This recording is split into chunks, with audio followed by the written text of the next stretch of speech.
Hello everyone. तो आज class रे आमे सीडीपी रो किसी सिलेक्टेड क्वेश्चन डिस्कशन करिबा जहाँकि निश्चित भाव आपण मानकु हमर 17 डिसेंबर जो ओटीईटी एग्जाम बो ता पई हेल्प करिवो। तो काल विलंब न करी चलो आमे क्वेश्चन गुडा डिस्कशन करिबा। तो हमर प्रथम क्वेश्चन हला विकास रो प्रथम पर्याय को कोन कुहा जाय, माने हमर डेवलपमेंट रो फर्स्ट स्टेज को कोन कुहा जाय। ऑप्शन इज हमर शैशव अवस्था, आद्य बाल्यावस्था, कैशोर अवस्था, उपरोक्त समस्त। तो एठार करेक्ट आंसर हला ऑप्शन ए शैशव अवस्था। विकासर प्रथम पर्याय है आमर शैशव अवस्था, जोटा कि जन्मरू आमर 2 वर्ष पर्यंत चली थाए। सेमिति सेकंड स्टेज है आमर बाल्यावस्था, जहाँ को इंग्रजी आमर चाइल्डहुड कह जाए, जोटा कि आमर 2 रु 12 वर्ष पर्यंत चली थाए। तो आमर बाल्यावस्था 2 रु 12 वर्ष पर्यंत चली थाए। बाल्यावस्था को 2 भाग में विभक्त कराई, गोटे है आद्य बाल्यावस्था आ गोटे है आमर परवर्ती बाल्यावस्था। आद्य बाल्यावस्था आमर 2 रु 6 वर्ष पर्यंत चली थाए, परवर्ती बाल्यावस्था आमर 6 रु 12 वर्ष पर्यंत चली थाए। बाल्यावस्था पर आसे आमर कैशोर अवस्था, जोटा कि आमर 12 रु 19 वर्ष पर्यंत चले। सेमिति कैशोर अवस्था पर आसे आमर परिणति अवस्था, जहाँ को इंग्रजी आमर एडल्ट एज कह जाए, जोटा कि आमर 20 रु 60 वर्ष पर्यंत चले। परिणति अवस्था पर आसे आमर ओल्ड एज, जहाँ कोडिया आमर वृद्धावस्था कह जाए, जोटा कि आमर 60 वर्ष पर चले। बुझीगला। तो विकासर मेनली 5टी पर्याय रही। प्रथम पर्याय है शैशव अवस्था, सेकेंड पर्याय है आमर बाल्यावस्था, थर्ड पर्याय है आमर कैशोर अवस्था, फोर्थ पर्याय है आमर परिणत अवस्था, जहाँ को इंग्रजी आमर एडल्ट एज कह जाए। फिफ्थ स्टेज है आमर वृद्धावस्था, जोटा कि आमर इंग्रजी में ओल्ड एज यहाँ कह जाए, जोटा कि आमर 60 वर्ष पर चली थाए। बुझीगला। देन आम देखा नेक्स्ट क्वेश्चन। 2 नंबर क्वेश्चन कहला बौद्धिक विकास केतोटी पर्याय विभक्त, माने आमर कॉग्निटिव डेवलपमेंट रो केतोटी स्टेज रही। ऑप्शन इज आमर 5, 4, 3, 2। तो यार करेक्ट आंसर है ऑप्शन बी 4। तो बौद्धिक विकास रो 4टी पर्याय रही। प्रथम पर्याय है आमर संवेदीकारक पर्याय, जहाँ को इंग्रजी आमर सेंसरी मोटर स्टेज कह जाए, जोटा कि आमर जन्मरू 2 वर्ष पर्यंत चली थाए। सेकेंड स्टेज है आमर प्राक संकाजधर्मी पर्याय, जहाँ को इंग्रजी आमर प्री ऑपरेशनल स्टेज कह जाए, जोटा कि आमर 2 रु 6 वर्ष पर्यंत चले। थर्ड पर्याय है आमर स्थूल संकाजधर्मी पर्याय, जहाँ को इंग्रजी आमर कंक्रीट ऑपरेशनल स्टेज कह जाए, जोटा कि आमर 6 रु 11 बा 12 वर्ष पर्यंत चले। सेमिति 4 नंबर स्टेज है आमर विमूर्त संकाजधर्मी पर्याय, जहाँ को इंग्रजी आमर फॉर्माल ऑपरेशनल स्टेज कह जाए, जोटा कि आमर 12 वर्ष पर चली थाए। तो बौद्धिक विकासर 4टी पर्याय रही। प्रथम पर्याय है सेंसरी मोटर, सेकेंड पर्याय है आमर प्री ऑपरेशनल, थर्ड है कंक्रीट ऑपरेशनल, आउ फोर्थ है आमर फॉर्माल ऑपरेशनल। आ बौद्धिक विकासर 4टी पर्याय को आमर पियाजेट देथिले, किए देथिले पियाजेट देथिले।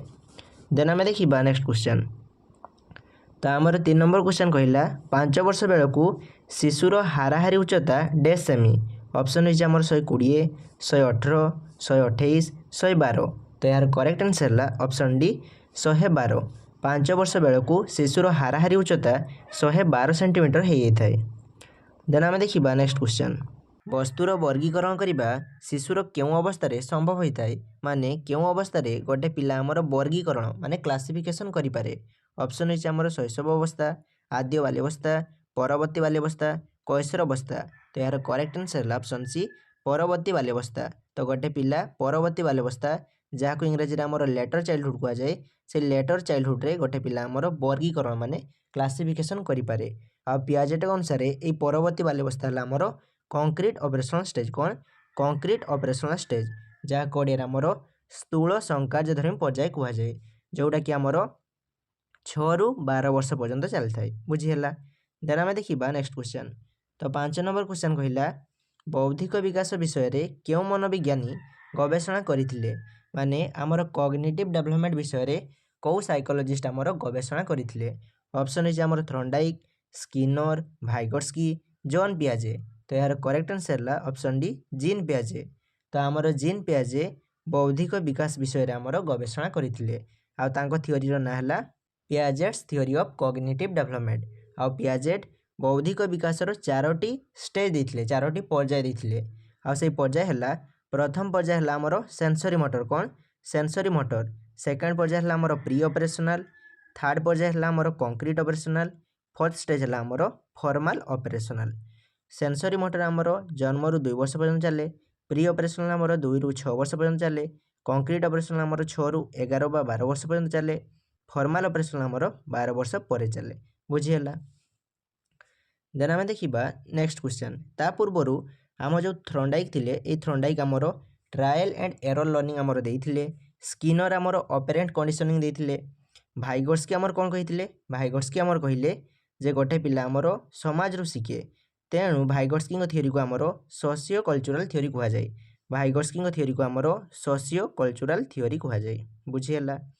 देन आम देखा नेक्स्ट क्वेश्चन तो आमर 6 नंबर क्वेश्चन कहला अभिज्ञतारू आचरणगत परिवर्तन ही शिक्षण यह किए कही माने आमर एक्सपीरियंस द्वारा आमर बिहेवियर चेंज को शिक्षण कह जाए लर्निंग कह जाए एक कथा किए कही ऑप्शन होइछ आमर गेट्स स्किनर किम्बल कैवलिन तो यार करेक्ट आंसर ऑप्शन डी कैवलिन। तो कैवलिन कही अभिज्ञतारू आचरणगत परिवर्तन ही शिक्षण सेमिति जदि अभिज्ञता और प्रशिक्षण दुईटी जिनस आसी जाए तेबे से कथा किए कही से कथा आमर गेट्स कही गेट्स कही अभिज्ञता और प्रशिक्षण द्वारा आचरणगत परिवर्तन ही शिक्षण बुझीगला। देन आम देखा नेक्स्ट क्वेश्चन तो 7 नंबर क्वेश्चन कहला केउटी बाह्य अभिप्रेरणार दृष्टांत नुहे माने केउटी आमर गोटे बाह्य अभिप्रेरणा माने एक्सट्रिंसिक मोटिवेशन नुहे ऑप्शन होइछ आमर प्रशंसा पुरस्कार स्वीकृति आग्रह देख एठारे प्रशंसा पुरस्कार स्वीकृति यही तीनोटी जिनस आमर बाह्य अभिप्रेरणा माने एक्सट्रिंसिक मोटिवेशन एग्जांपल तेणु एठारे करेक्ट आंसर हम ऑप्शन डी आग्रह। आग्रह होउछ गोटे आमर अंत अभिप्रेरणा माने इंट्रिंसिक मोटिवेशन बुझीगला। तो आम जो मोटिवेशन रही से मोटिवेशन को ओडिया रे आमर अभिप्रेरणा कह जाए मोटिवेशन आमर दुई प्रकार रही गोटे है बाह्य अभिप्रेरणा आ गोटे है आमर अंत अभिप्रेरणा बाह्य अभिप्रेरणा को इंग्राजी रे आमर एक्सट्रिंसिक मोटिवेशन कह जाए सेमिति अंत अभिप्रेरणा को इंग्राजी रे आमर इंट्रिंसिक इंट्रिंसिक है आमर अंत अभिप्रेरणा बाह्य अभिप्रेरणा है आमर एक्सट्रिंसिक मोटिवेशन बाह्य कौन शुणुच बाहर दिखाऊ जो जिनसा आमर बाहर दि जाए जो मोटिवेशन आमर बाहर दि जाए ताको कौन कह एक्सट्रिंसिक मोटिवेशन जमीती पुरस्कार तुमको किसी गिफ्ट दिखाऊँगी तुमको किसी प्राइज दिखाऊँगी ताकि आमर बाह्य अभिप्रेरणा सेमिति अंत अभिप्रेरणा है जोटा तुम भितर आसे तुम सेल्फ रु आसे ताकि आमर अंत अभिप्रेरणा आग्रह हूँ गोटे आमर अंत अभिप्रेरणा तेणु एठारे करेक्ट आंसर आमर ऑप्शन डी हे। देन आम देखा नेक्स्ट क्वेश्चन शिक्षण पाई यांत्रिक अनुबंध मतवादर प्रवक्ता किए माने किए आमर यांत्रिक अनुबंधन देइथिले यांत्रिक अनुबंधन को इंग्राजी रे आमर ऑपरेंट कंडीशनिंग कह जाए ऑपरेंट कंडीशनिंग किए देइथिले ऑप्शन होइछ आमर पावलोव थ्रंडाइक कहलर स्किनर तो यार correct answer option D Skinner. तो आमर स्किनर यांत्रिक अनुबंधन देइथिले माने ऑपरेंट कंडीशनिंग देइथिले सेमिति कहलर आमर इनसाइटफुल लर्निंग माने अंतर्दृष्टि शिक्षण देइथिले थ्रंडाइक आमर ट्रायल एंड एरर लर्निंग माने प्रयत्न आउ प्रमोद शिक्षण देइथिले सेमिति पावलोव आमर क्लासिकल कंडीशनिंग माने शास्त्रीय अनुबंधन देइथिले बुझीगला।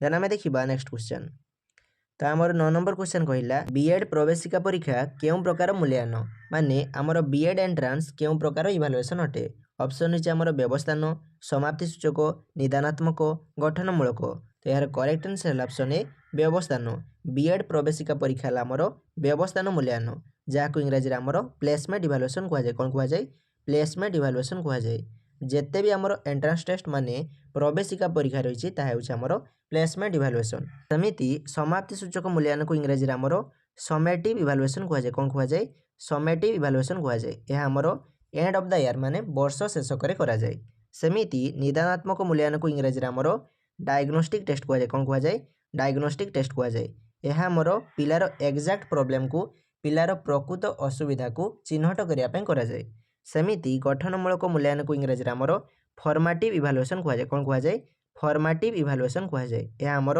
ड्यूरिंग द क्लास माने पढ़ाइबा समय करा जाए बुझीगला।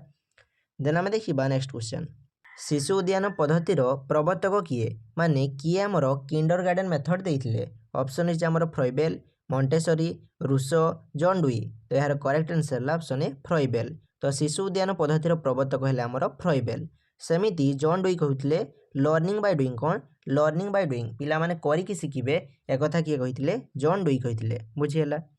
देन आम देखा नेक्स्ट क्वेश्चन तो 12 नंबर क्वेश्चन कहला शिक्षणगत दोष दुर्बलता जानिया पई केउं प्रकार परीक्षण करा जाए माने पिलार दोष दुर्बलता जानिया पई केउं प्रकार टेस्ट करा जाए ऑप्शन रही आमर कृति परीक्षण अभियोग्यता परीक्षण निदानात्मक परीक्षण एकक परीक्षण तो यार करेक्ट आंसर ऑप्शन सी निदानात्मक परीक्षण तो गोटे पिलार दश दुर्बलता जानापी आमर निदानात्मक परीक्षण करा जाए जहाँ इंग्राजी आमर डायग्नोस्टिक टेस्ट कहुए सेमिति कृति परीक्षण को इंग्राजी आमर एचिवमेंट टेस्ट कहुए गोटे पिला गोटे जिनस केते एचिव कला केते शिखिला ताहा जानापी आम एचिवमेंट टेस्ट करूँ सेमिति अभियोग्यता परीक्षण को आमर एप्टीट्यूड टेस्ट कहुए गोटे पिलार एबिलिटी जानापी आमर एप्टीट्यूड टेस्ट कहुए सेमिति एकक परीक्षण कौन जहाँ इंग्राजी आमर यूनिट टेस्ट कहुए गोटे यूनिट पढ़ाई सारा पिला आमर कौन शिखिला से यूनिट रु पिला कौन शिखिला ताहा जानापी आम यूनिट टेस्ट करिथाउ बुझीगला तो पिलार दश दुर्बलता जानापी आम